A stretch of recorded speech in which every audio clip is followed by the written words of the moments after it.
Blessed day mga ka-Sir Marbs. Ang nakikita nyo po sa video ay yung napanood nyo na live ko. Yung ranking ng Mount Banahaw. First ranking Mount Banahaw Table Tennis Club. Top 3 na po kami diyan. Ang natira na lang po diyan ay isang Candelaria at 2 pagbilaw. Yung pagbilaw po ay si Bimbo, si Sir Marbs at si Godofredo ng Candelaria. Masasabi ko nung kalaban ko si Godofredo, napakahirap kalaban kasi ang galing sumecond ball. Lahat ng service ko binabanatan talaga. So yun, bugbog talaga ako nung first set. Kahit saan ko ilagay talagang binabanatan, shoot ng shoot. Hindi ko mapa-short ball yung bola. So ang ginawa ko puro chop na lang para sinigpitan ko yung chopping ko para mahirapan siya. Yun. So, naagaw ko ang first set. So, mga ka-Sir Marbs, follow muna tayo dyan. Maraming salamat. So, sa second set, so nakuha ko ang first set. Tingnan natin ang adjustment sa second game.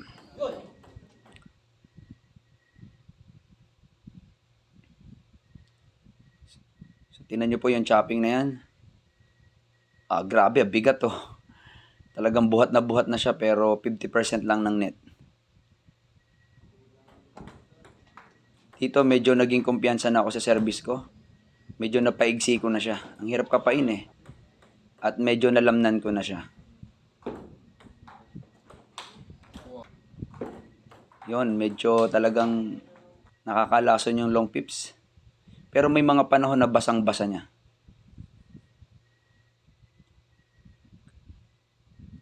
Tinan nyo po yan, yung tapat ko ngayon. Grabe, kapang ang bola.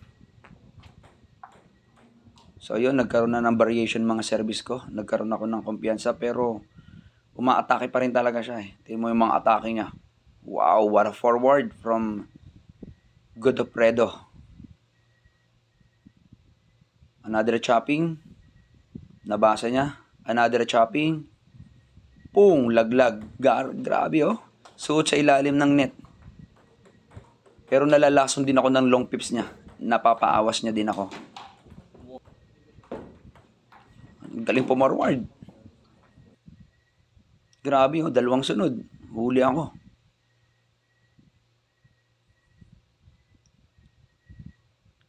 Ayun, natapatan ko rin. So nakuha ko ulit ang second game. Third game naman tayo. Tingnan natin anong mangyayari. Another second ball, napatapat ang long pips. Kinounter ko, nabitin. Yon, medyo talagang nauunawaan ko na yung service ko. Paano niya hindi agad masaya-second ball.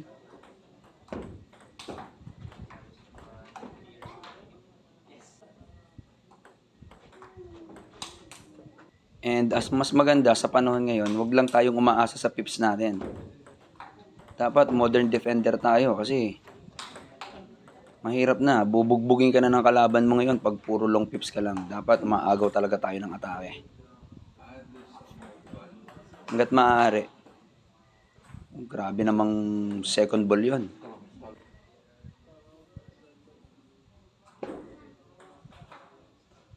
Chop, tingnan natin. Yun, nakakapihit na, basta umangat. Agaw talaga tayo, mga defender. Yun, naipitik ko rin yung long pips. Ganda ng ending na yon. Ganda ng paanod na yan. So, thank you, Godofredo. Maraming salamat. Very nice game po yon. This time naman ay yung another top 3 ang aking kakalabanin. Pagbilaw versus pagbilaw. Yung player ko na si Bimbo. So, medyo kabado ako dito kasi lagi kami naglalaro sa school. Ay alam niya ang aking laro. Talagang pag naglalaban kami sa school, 50-50 talaga kami lagi. So this time, tingnan ko kung paano ko siya lalampasan o paano ko uunawain ang kanyang laro. Yan o, kaliwete pa. At the same time, ang hirap basahin ang kanyang tira. Hirap talaga kalaban ng kaliwete. Service, hirap ding basahin. Little by little, hinahanap ko yung rhythm ko para sa kanya. Yun no. Alam niya kung paano ilalayo ang bola sa akin.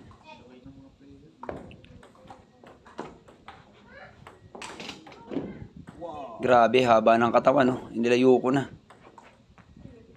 So yun, medyo talagang kinakapa ko paano mapapalayo sa kanya kasi magaling siyang umatake din. And hinanap ko rin yung attacking ko. Kailangan ganun, hindi pwedeng siya nang bubugbog. Kailangan hanapin mo rin yun, paano kayo i-score.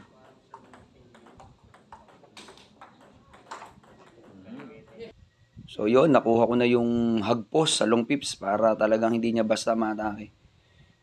At hanggat maaari talagang agaw talaga. So yun. Ayun o, pihit agad siya pero salamat mahigpit yung chopping ko. Second ball. Grabe yun, umangat. Boom, flat drive.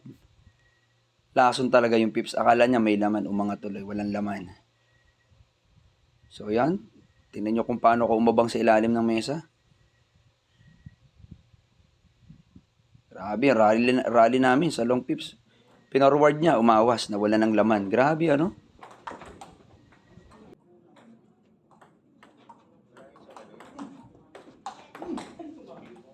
So pinilit ko talagang hanapin yung attacking ko para mahirapan siya. Yun, medyo nakukuha ko na talaga kung saan ko pupwestuhan ang bola niya. So medyo sa tingin ko lumalamang ako dito. Nakuha ko yung first game. Medyo naramdaman ko na yung mga palaglagan niya ng bola. Oh, break muna tayo. So talagang pinilit ko hanapin talaga yung attacking ko. Kasi pag hindi ako umatake sa kanya, talagang bubugbugin niya ako. Kaya hanggat maaari unahan ko siya. Yan o, basta chumap ako, aatake siya. At sinikap ko na yung chopping ko mababa lang. Tapos pihit, pag chumap siya, pihit agad.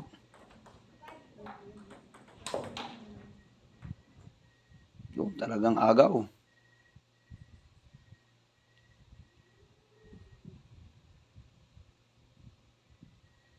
Yung higpit, laglag. And ang isa pang ginawa ko dito, inigsaan ko lang ang mga service ko sa kanya. Kasi magaling siyang sumecond ball eh. Dito medyo nakuha ko na yung rhythm ng service ko.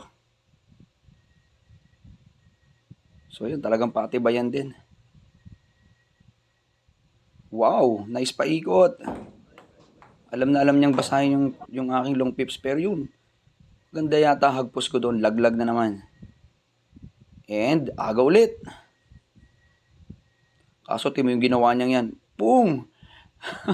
Tumigil. Inulit ko. Sala talaga. Sala talaga eh. Yun, walang laman. Akala niya may laman. Yung spin ko.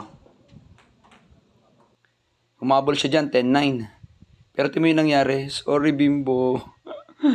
Sorry, nasabitan ko siya. 10-9 kami nun. Pero maganda sa table tennis, nakangiti lang siya. Kahit napakamot sa ulo. So, second game, nakuha ko ulit. Third game na po ito. And mas naging kumpiyansa na ako sa third game.